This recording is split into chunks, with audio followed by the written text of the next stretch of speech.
Bismillahirrahmanirrahim. Assalamualaikum warahmatullahi wabarakatuh. Waalaikumsalam warahmatullahi wabarakatuh. Innal hamdalillah, alhamdulillahilladzi anzala sakinah fi qulubil mu'minin liyajdadu imanan ma'a imanihim. Walillahi junudus samawati wal ardi wa kana Allahu aliman hakim. Asyhadu an la ilaha illallah wahdahu la syarika lah wa asyhadu anna Muhammadan abduhu wa rasuluh la nabiyya ba'd. Allahumma salli wa sallim wa barik ala sayyidina Muhammad ibn Abdullah wa ala alihi wa sahbihi wa mawala. Qala Allah ta'ala fi kitabihil karim, a'udzu billahi minasyaitonir rajim. Bismillahirrahmanirrahim. Zuyyina lin-nasi hubbus syahawati minan nisa'i wal banina wal qanatiril muqantara minadz zahabi wal fiddah wal khayli al musawwamati wal an'am wal hars. Dzalika matal hayatud dunya wallahu 'indahu husnul ma'ab. Sadaqallahul azim. Bapak Ibu jemaah sekalian yang dirahmati Allah Subhanahu wa taala, Bapak Imam Khatib Bilal Al-Falah Azhar yang kita hormati, Ketua BKM dan seluruh pengurus yang saya hormati, yang mengundang saya justru tidak ada di sini. Pak Adi. Bapak Ibu jemaah sekalian yang dirahmati Allah Subhanahu wa taala. Saya pernah membaca di tulisan tidak lebih dari 5 jari, Pak. Gitu. Di HP maksudnya, melalui Google. Ya. Musa alaihissalam tidak pernah mengira bahwa tongkatnya itu bisa membelah lautan. Dan Nabi Ibrahim juga tidak menyangka bahwa api yang ditimbun atas tubuhnya itu dingin. Sama dengan kita, Pak. Dalam menjalani hidup ini kita tidak tahu apa keajaiban, apa yang akan kita temui. Tapi kita jalani saja sampai mati. Dan dalam pertemuan itu kadang-kadang banyak hal yang kita tidak duga, yang kita tidak sangka.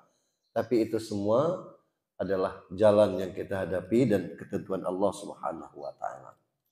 Nah, seiring dengan itu kita terus berikhtiar untuk mencari bekal akhirat sebagaimana pesan Allah, wa tazawwadu fa inna khairaz zadi taqwa.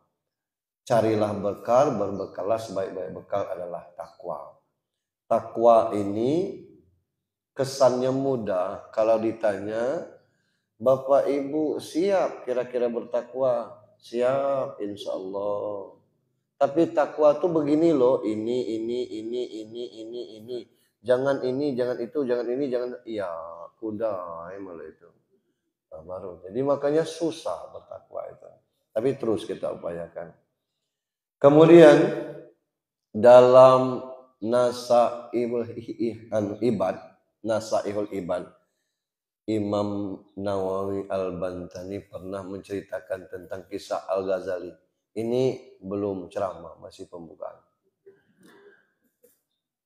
Al-Ghazali bermimpi masuk surga dan ditanya, apa sebab kamu masuk surga?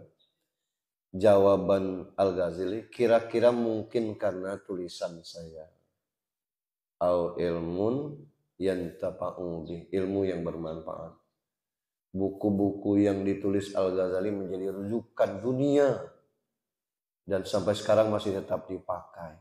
Mungkin karena itu jawab Al-Ghazali sekenanya. Tapi jawab Allah nehi. Nah. Bukan karena itu. Tapi karena apa? Kamu pernah menulis. Zaman dulu orang nulis itu tintanya dicelup.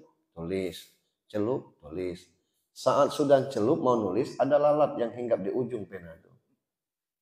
Dibiarkan aja Al-Ghazali lalat itu menghisap tinta itu sampai hausnya hilang. Kata Allah, kamu mengikhlaskan tinta pena kamu diminum lalat, itulah yang menyebabkan kamu masuk ke surga. Kita tidak tahu bahwa Bisa jadi amal terbaik kita justru pagi ini. Bukan main bangun jam 2:30 nak ngejar kepala ashar ini. Barangkali kan itu. Nah begitu juga dengan ibu-ibu sekalian. Kita tidak tahu yang mana amal terbaik kita. Yang jelas kita terus berupaya untuk beribadah sebagaimana yang kita yakini dan tidak perlu berpikir diterima apa tidak lah ya ibadah, tidak usah berpikir yang jelas kita ibadah saja. Bersyukur ke berikutnya, alhamdulillah walaupun sedikit-sedikit kita sudah mulai hujan. Di Pagarewa belum sama sekali Pak. Kalaupun ada hujan itu sedikit sekali. Entah kalau daerah sini sumur kita lah kering. Tuh. Nah ini kita berharap bahwa di awal Oktober nanti hujan sudah mulai turun dan tidak begitu deras sehingga kita bisa mensuplai air untuk sumur-sumur yang kering. Salam dan salawat untuk junjungan kita Nabi besar Muhammad sallallahu alaihi wasallam. Kita mencoba membahas tentang kesehatan jiwa itu. Maksud saya pertama, akhir-akhir ini terjadi sesuatu yang agak tidak bagus begitu, misalnya kayak malam kemarin ada geng motor membacok orang di Kapuas 4 gitu. Kok begini? Dan kita baca di online yang lain-lainnya, ini kok merata. Di Bandung ada juga geng motor model ini juga kelakuan, di Medan juga ada begini. Kenapa dia kompak seperti ini? Ada apa ini sebenarnya? Lalu yang berikutnya, kita ini menjelang pilkada untuk gubernur dan wali kota. Kalau wali kota kesannya adem saja, dingin-dingin saja. Tapi untuk di tingkat provinsi kesannya sangat panas. Banyak hal-hal yang tidak pantas terucap dan muncul di sosmed. Nah ini semua bisa jadi sumbernya dari kandidat, bisa jadi sumbernya dari pendukung yang agak kurang sehat rasanya. Bahasa-bahasa yang digunakan dari dua kubu ini. Kubu Jambi aja lebih sopan ya kan. Ini kubu ini agak kurang bagus ya. Nah terkait dengan itu juga kita baru saja memperingati Maulid Nabi. Yang Maulid Nabi ini titik fokusnya tentu tentang masalah akhlak. Ya masa kita baru saja memperingati Maulid Nabi, justru kita amburadul akhlaknya. Tapi yang jelas Indonesia ini baik-baik saja. Yang kurang baik itu yang ngurusnya. Kita agak kaget, kok bisa Paus Fransiskus ceramah di Istiqlal dibuka dengan baca Al-Quran, isinya misa. Lebih kaget lagi ada Abah Aos namanya, yang bilang haram berdoa untuk Palestina. Dia juga ngomong kalau sholat tidak pakai kupluk atau kopiah merah putih tidak sah sholatnya. Haji itu bukan ke Mekah tapi ke Vatikan. Orang tanya ke saya dalam pengajian ibu-ibu, ini macam mana video nih Pak Ustadz? Sudah ada Pak Ustadz nonton? Sudah, saya bilang. Ini macam mana nih Pak Ustadz? Itu.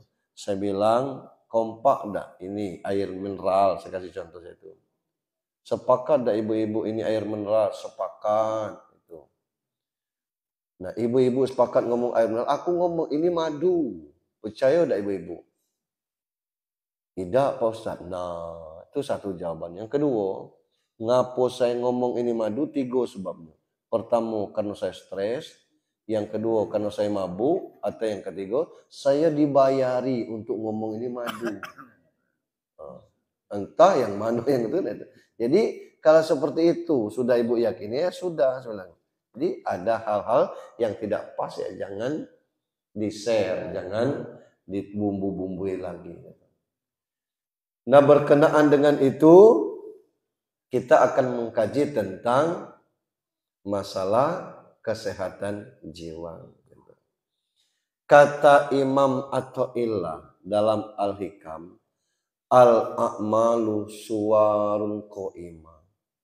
Seluruh amal perbuatan, amal ibadah yang kita lakukan itu tidak ubahnya seperti patung. Kenapa patung? Patung tuh punya mata, Pak, tapi tidak nengok. Punya telinga, tidak mendengar. Punya mulut, tidak bisa ngomong. Cuman satu yang dia dipunyai patung itu, ruh, tidak ada ruhnya.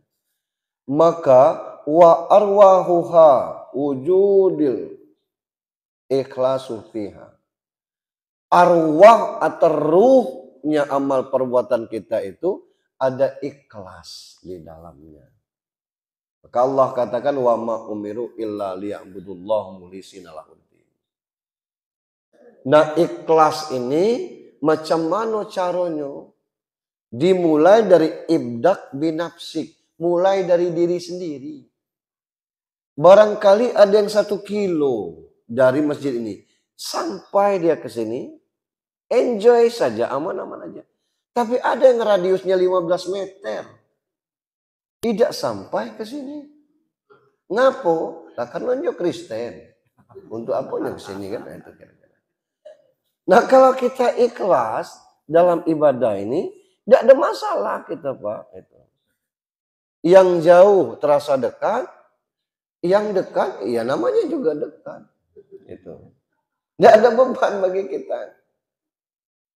Sebagus apapun suara imam, kalau kita tidak ikhlas, akan jadi masalah bagi diri kita sendiri. Bismillahirrahmanirrahim. Tabarakalladzi biyadihil mulk. Tidak pernah belagu di sini. Dibacanya sampai habis al-mutu. Oh, orang bukan ini baik keperluan, mendak bayar panjang, sholat sunat di rumah.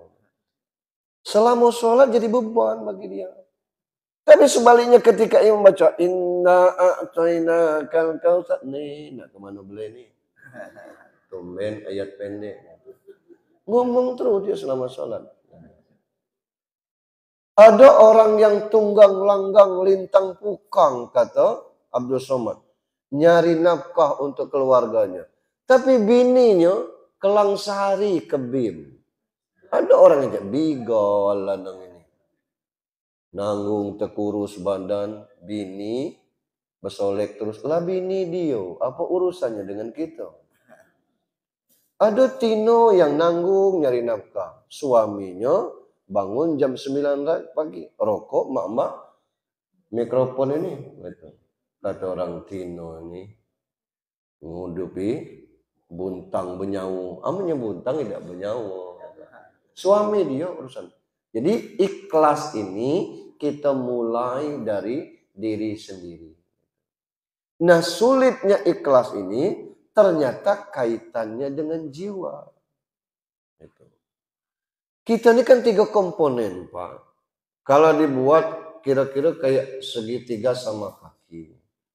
Ada tubuh. Nah, yang tubuh ini tidak bisa mesan. Tidak ada multiple choice-nya waktu sebelum lahir. Kata Abdul Somad, Junaidi mau lahir A. Rejang, B. Jawa, C. Arab. Tidak ada pilihan itu. Lahir-lahir aja. Dan tidak bisa merequest. Dari perut siapa? Amun pacak dipesan, aku ndak. Dari perut Ibu Iriana. Buruk-buruk model ini wapres kita. Itu kira-kira. Tapi kita mesti terima lahir dari perut mana saja. Itu. Ada orang, maknya hitam, baknya hitam, anaknya putih. Ngapo dak kata kita. Lah siapa tahu datuk ke neneknya lintang pagar alam. Itu dari datuk ke kakeknya. Tapi ada Pak Ustaz. Bapaknya hitam, maknya hitam, anaknya putih. Tapi bapaknya putih, maknya putih. Ngapa anaknya hitam? Itu kita bisa terima jadi, bukan faktor apa bisa jadi. bapaknya putih, maknya putih ini setahun nikah belum punya anak, 2 tahun belum punya anak, 3 tahun, 4 tahun, 5 tahun, 6 tahun, 7 tahun tidak punya anak. Tapi rezekinya ngalir terus lancar, usahanya sukses terus. Datanglah ketua BKM. Jadilah kulo kilir berurut ke sini, minum itu, nelan ini. Usah. Tapi nak keturunan Pak Haji, iya ke situ. Kemana? Umroh ke situ. Iya dapatlah kamu rezeki lancar, berangkatlah minta ke Allah. Perginya umroh suami istri, berangkat umroh. Selesai rukun umroh, mutawibnya ngomong, nanti malam ikut saya. Kalau itu niat. Selesai tahajud dibimbing oleh mutawibnya. Kita ke Multazam.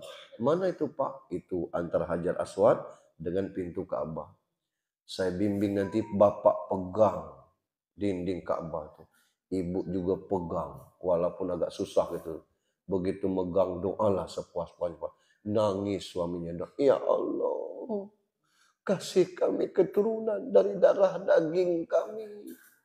Bininya tidak sempat lagi ngomong apa-apa kecuali nangis haru. Dengar ada berdoa tulus model itu, yang ngamin dari belakang. Amin. Ditengok negro. Nah barangkali amin itu yang dikabulkan oleh Allah. Jadilah hitam. Kita kan tidak tahu. Nah, apa yang Allah kasih terima. Sisi yang kedua ada namanya ruh, wa yas'alunaka 'anir ruh qul ar-ruh min amri rabbi wa ma utitum minal ilmi illa qalila. Ruh itu urusan Allah, kita tidak dikasih ilmu.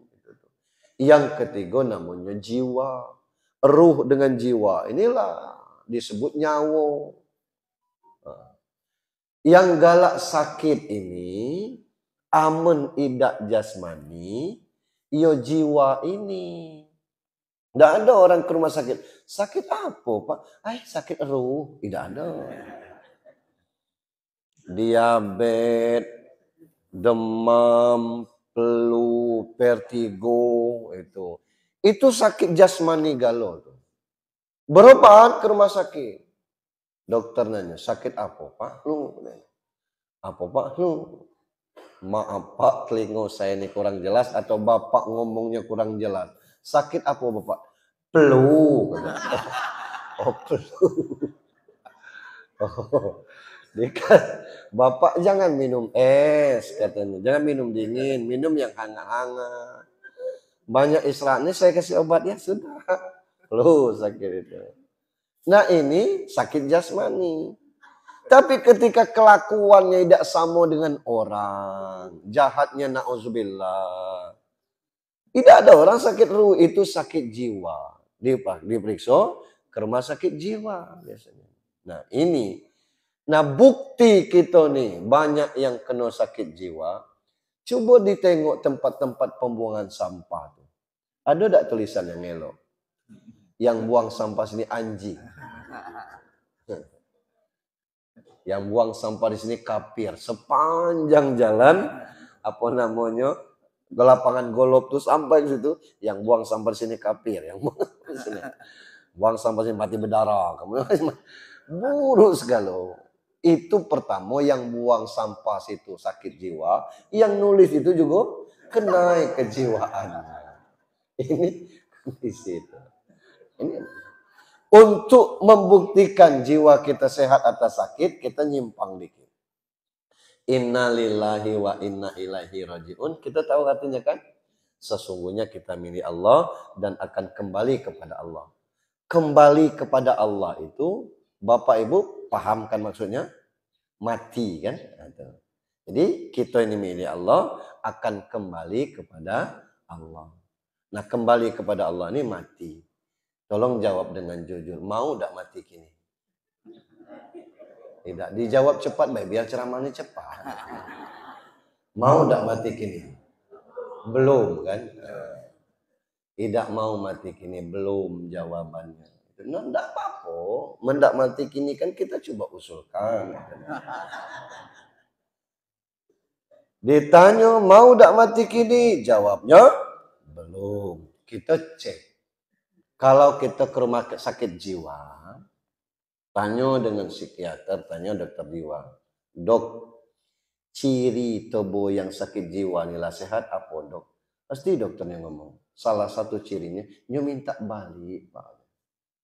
Pasien itu ngomong, dok, aku inilah sehat. Aku nak balik, malu aku di sini. Anak bini aku macam mana? Belum disuruh balik itu. Tapi terus dia minta balik. Aku nih sehat. Aku lah. Ditengok perangainya tidak sama kayak selama ini. Lah berubah, lah baik.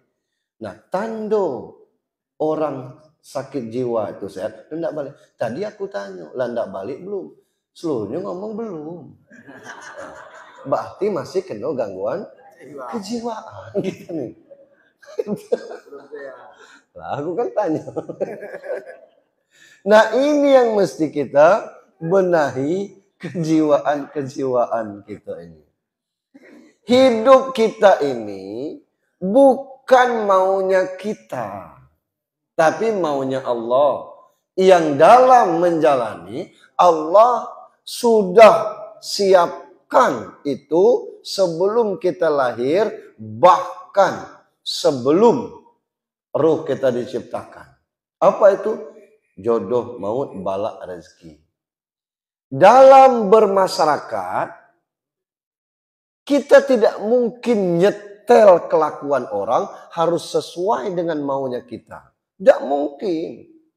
Tapi kita yang harus menyesuaikan dengan orang, atau macam mana kita menjaga perasaan. Kenapa Rasulullah itu menjadi idola? Bahkan orang barat yang non-muslim pun menempatkan dia di posisi yang pertama. Walaupun dia non-muslim.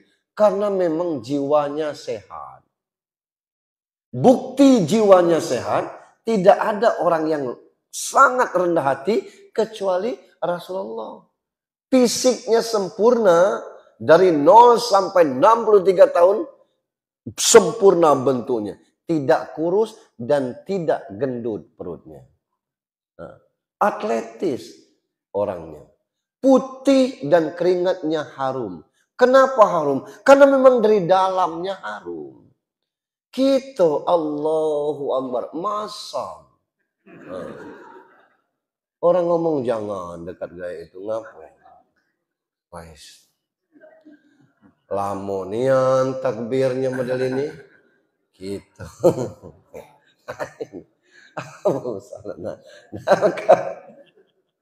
Dari hati yang sehat akan memunculkan jasmani yang sehat. Insyaallah jiwa juga sehat.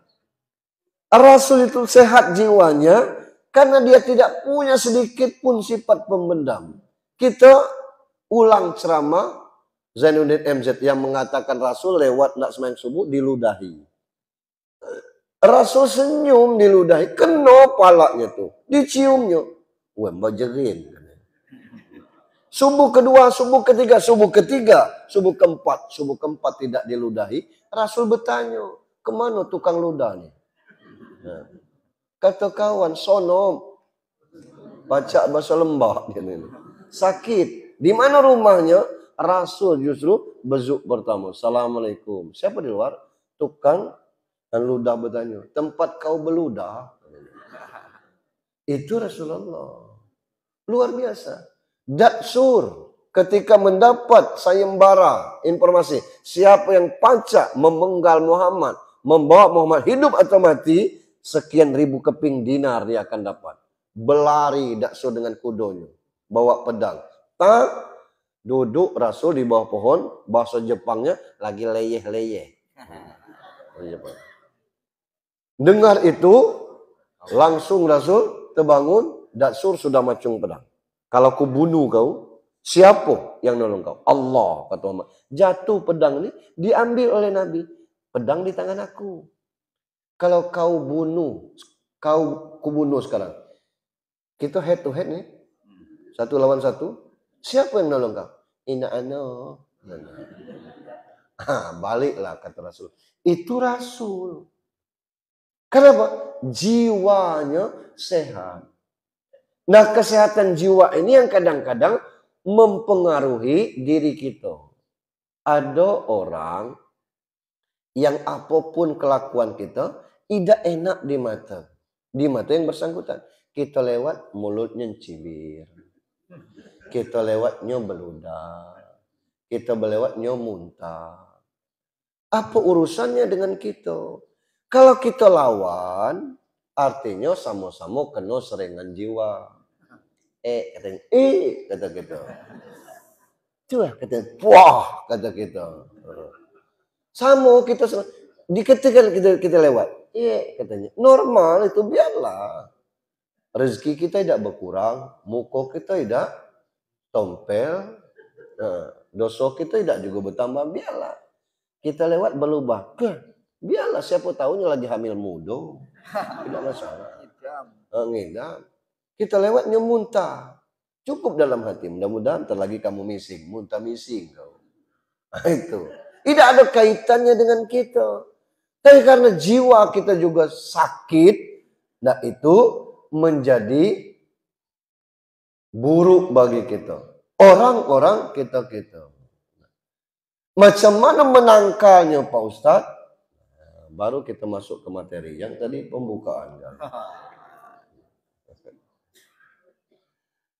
Kata Umar bin Khattab, jiwa ini mesti kita asuh, mesti kita bimbing, itu dengan ilmu, dengan sosial, dengan makanan, dengan pikiran, itu sehingga muncul jiwa-jiwa yang sehat. Dan yang Allah panggil adalah ya ayyatuhan nafsul mutmainnah, wahai pemilik jiwa yang tenang.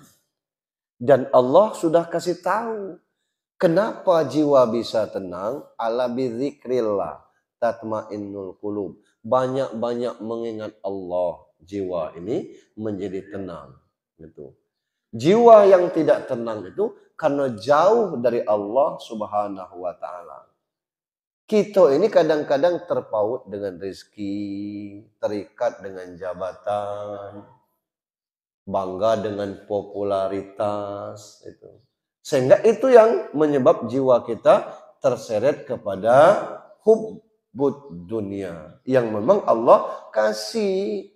Seperti pengantar kita dari Ali Imran 14, zuyyina linnas hubbus syahawat. Memang dikasih manusia itu semacam keinginan, rasa cinta. Dan itu normal supaya kita bisa berikhtiar. Cinta kepada apa? Macam-macam. Minan nisa, cinta kepada perempuan. Itu. Nah yang kadang-kadang di luar kontrol ini ibu-ibu. Yang kadang-kadang spontan. Suami umur 55. Pas berjalan berdua, lewat cantiknya cewek itu. Suaminya melotot nengok. Itu kadang-kadang ibu-ibu kalau seperti loyo, hendak keluar 10 biji mata ni. Tidak usah. Cukuplah digosok bahunya, alhamdulillah. Sehat ayah batin. Ngapo mah laku tengok ayah nengok cewek cantik tidak berkedip. Oh katanya. Sehat di artinya tuh. Bang ngapo maaf nih. Kalau ada orang umur 55 lanang nengok Tino cantik nunduk, itulah bisa dipastikan mungkin diabetes itu. Itu. Jadi oleh karena itu hal-hal yang seperti ini Allah kasih cinta kepada anak-anak, cinta kepada harta benda, cinta kepada kendaraan yang Allah gambarkan, kuda-kuda yang bagus itu memang dikasih kepada kita. Cuman ini mesti kita kontrol. Kalau tidak kontrol, kita nanti jadi budak harta ini. Salah jalan, salah pergaulan. Saya sering cerita dan berulang-ulang. Ada orang yang punya gaji penghasilan 50 juta sebulan. Itu 1 juta sehari, beda habis itu tuh. Kira-kira 50 juta. Tapi dengan duit itu anak narkoba. Suami istri berlomba-lomba saling selingkuh. Mertua tidak cocok. Tetangga tidak betah dengan kelakuan kita seperti ini. Jadi kapan menikmati 50 juta ini? Jadi tidak lagi terasa nikmat. Mending bergaji 100 juta tapi tidak ada masalah. Nah, ini yang katanya. Nah, apa sebabnya? Kata Umar, jumudul min ain. Mata kita ni tertutup. Ngapa butuh? Ida. Nyo nengok. Tapi fungsi penengokan pandangan itu tidak ada guna. Lah tahu orang berjalan. Berkopiah, berkain. Menjelang matahari tenggelam. Bertanya, kemana? Lah ke masjid, kata kawan. Katanya. Berdehah baik. Bergerak tidak. Lah itu kan lah rusak pandangannya tuh. Ada ibu-ibu lah makan mukena. Bertanya, kemana yuk? Ke masjid, kata. Nah itu yang dikatakan pandangannya itu tertutup. Itu. Ada jando anak 3 bawa berjalan depan kita. Kita lagi makan lontong. Ngomong dengan tukang lontong, kasihan bu. Jando dia tuh. Kata tukang lontong, iya. Anak masih kecil-kecil. Suami lah meninggal. Berat ujian tuh. La ilaha illallah, kata tukang lontong. Yang diuji itu bukan ibu yang beranak 3 itu. Yang sedang makan lontong ngap. Cobalah dipesan 3 bungkus asik anak yatim tuh. Itu sebenarnya. Matonya lah tutup. Tak usah perlu nak ngasih ke maknya. Kasih ke anaknya tuh lah. Ngapo pandangan tertutup itu? Min qaswatil qulub. Karena hati yang keras itu kata Allah, khatamallahu ala qulubihim wa ala sam'ihim wa ala absarihim. Itu. Terbungkus hati itu. Tidak bisa disentuh. Susah kalau hati keras. Ngapo rumah tangga galak beribut itu? Karena sama-sama keras. Dan semuanya dijauhkan, Pak. Kalau kita sering ribut, itu akan makin jauh. Dan anehnya, ngomong keras itu jaraknya dekat. Coba dengar orang beribut suami istri itu. Kadang-kadang jaraknya cuma 1,5 meter. Kau omong apa kendak kau? Aku nak cerai. Jangan sekali lagi kau minta. Kecil sekali lagi deh. Ceraikan aku. Jaraknya cuma 2 meter. Nak ngapo nak teriak-teriak. Ngapo hatinya yang jauh. Kalau hati yang jauh, dia perasaannya harus ngomong keras. Tapi coba tengok orang lagi metean, diam. Hatinya dekat. Bisik-bisik dia ngomong. Nah, hati yang keras ini tidak ada obatnya kecuali kita bawa tobat. Itu. Susah ditembuskan hati yang keras itu. Dalam pepatah dikatakan selama-lama ikan di laut, selagi dia masih hidup, tidak akan terkena asinnya. Karena hatinya hidup. Tapi sejam dia mendarat mati, digarami asin dia. Asal hati kita hidup, insya Allah susah kita terperosok ke jalan yang salah. Wa qaswatil qulub min qasratiz dzunub. Hati yang keras terlalu banyak dosa. Ada orang tidak sadar, Pak. Saya, Pak Ustadz, dengan tetangga cocok. Tidak, aku banyak ambil. Ada rapat panitia, orang nak nikah. Panitia apa baik Pak Ustadz, aku sanggup. Menyambut tamu, jadi. Aku pinjami jasa walaupun tidak punya. Kata orang, kau saksi sapu jagat. Jadi aku angkat piring. Kau saksi angin malam. Jadi. Kau seksi jenang. Jadi. Itu. Tidak masalah. Orang sakit aku bezu. Orang mati aku ngelayak. Disuruh gali kubur aku ikut. Kalau sembahyang jujur. Memang belum. Nah dia tidak sadar. Dosa ini bukan masalah sosial baik. Sekali tidak sembahyang subuh tuh, Pak. Dalam hadis pada amal 60.000 tahun neraka. Sekali tidak sembahyang zuhur sama dengan membunuh 1.000 umat Islam. Sekali tidak sembahyang asar sama dengan merobohkan Ka'bah. Sekali tidak sembahyang maghrib kalau nyotino sama dengan berzina dengan bapaknya. Kalau lanang sama dengan berzina dengan ibunya. Kurang apa dosanya itu? Sekali tidak sembahyang isya sengaja Allah sampaikan ini bumi aku. Kamu makan dari rezeki aku. Cari Tuhan lain, cari bumi lain. Diusir Allah kita dari sini. Nah ini yang kadang-kadang banyak dosa yang seperti ini yang kita tidak sadari, yang kita tidak mau tunduk atas yang demikian. Wa qasratu dzunub min nisyanil maut. Kerasnya hati, banyaknya dosa. Banyaknya dosa itu lupa mati. Bapak si Anu, 85 masih hidup sampai kini. Si Anu sebulan sekali ke rumah sakit, sehat, tidak mati-mati. Perasaan kita ini sehat, tidak akan mati, tidak ada cerita. Perasaan kita ini masih muda. Itu belum tentu. Pagi ini kita pengajian subuh di sini. Malam nantilah tegak bendera kuning. Lah subuh tadi ada, kan ada. Balik dari subuh tu lah, muntah, sesak nafas. Tidak tertarik lagi. Mati. Selesai kita. Nah, orang yang sombong, yang banyak dosa tuh lupa mati. Wanis yanil maut min tulil amal. Panjang angan-angan. Watulul amal min hubbud dunia. Orang yang panjang angan-angan ini itu terlalu cinta kepada dunia. Nah, cinta kepada dunia inilah bikin jiwa kita tidak sehat. Luar biasa kita ini. Kadang-kadang kita lupa tugas masing-masing. Saya sering tanya kepada ibu-ibu, yang ngantar anak ke sekolah itu tugas siapa, Bu? Jawab, Bu. Tugas bapak, tugas ibu? Tugas ibu, Pak. Yang ngantar anak ke sekolah itu tugas ibu. Tugas bapaknya itu menjadikan anaknya wapres. Cinta kepada dunia. Luar biasa, jangan salah-salah. Luar biasa kita sekarang ini. Ini yang kita tengok.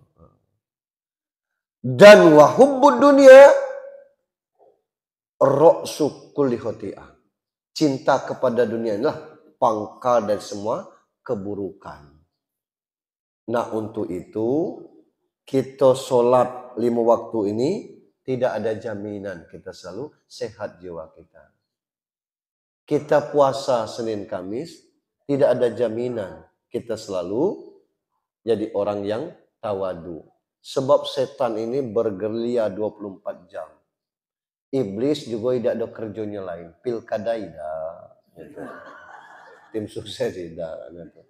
Nah mereka terus berusaha untuk macam mana menjatuhkan kita.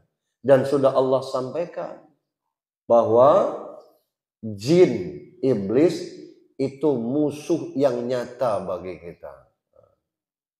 Karena kita tahu itu musuh, nah tinggal kita menjaga diri. Jangan cari musuh, jangan buat permusuhan. Gitu. Berarti dikawani jin ini, setan. Tidak, tapi kita berkawan dengan orang-orang yang baik. Maka disampaikan oleh Rasulullah, ittaqillah haitsu ma kunta. Bertakwalah di mana saja berada. Macam mana cara bertakwa nih tadi? Sudah dikatakan. Banyak-banyak mengingat Allah. Wah Pak Ustadz, kami ini belum pensiun. Amendak zikir, subhanallah, subhanallah. Tidak makan kelak. Kalau itu namanya wirid. Ya Razak, ya kunna. Ya Razak, ya kunna. Ya Razak, ya kunna. Ya kunna. Iyo, itu wirid namanya. Kalau ingat Allah tuh, masoi tidak terbaca bismika Allahumma ahya biska amut nak tidur. Ditulis di masjid ini kadang-kadang Allah maftahli ababar rahmatik. Doa sependek itu kita tidak hafal. Ya tidak nian aku hafal pausal lah. Baca bismillah, masuk ke masjid bismillah, nak makan bismillah. Itu zikir lah namanya tuh. Bukan wirid itu tuh. Yang kedua, ketika kita sudah bertakwa di mana saja, iringi perbuatan yang baik dengan perbuatan yang buruk dengan perbuatan yang baik. Apapun yang bisa kita perbuat yang baik. Dan yang ketiga, wa khaliqin nas bihulqin hasan. Bergaulah dengan orang yang berakhlak baik. Kita tidak baik, tapi di lingkungan kita penuh dengan orang baik. Kita orang yang sakit, tapi di lingkungan orang-orang yang sehat. Nah, untuk apa sehat jasmani kalau sakit jiwa kita? Mending kita sakit jasmani tapi sehat rohani dan jasmani kita. Lebih bagus lagi. Jasmani sehat, rohani sehat, dan jiwa kita sehat. Kiat-kiat ini tentu tidak sempurna. Yang lebih sempurna tadi adalah bagaimana kita mau menjalani. Bisa Pak Ustadz? Kalau bersungguh-sungguh, insya Allah bisa. Pepatah Arabnya, menjadda wajanda. Siapa yang mencari janda akan dapat janda. Siapa yang bersungguh-sungguh pasti dia dapat. Jangan disimpang-simpangkan. Saya pikir demikian Pak. Saya tengok waktu suruh kita 5.55. Itulah saya kasih bonus 4 menit. Dan sengaja saya lewatkan supaya tidak ada pertanyaan. Saya kira di sini ini kompleknya dosen galonan yang sulit-sulit saya tidak bisa jawab. Demikian mohon maaf kepada Allah, menampun billahi taufiq wal hidayah. Assalamualaikum warahmatullahi wabarakatuh. Waalaikumsalam warahmatullahi wabarakatuh. Alhamdulillah Bapak sekalian, pengajian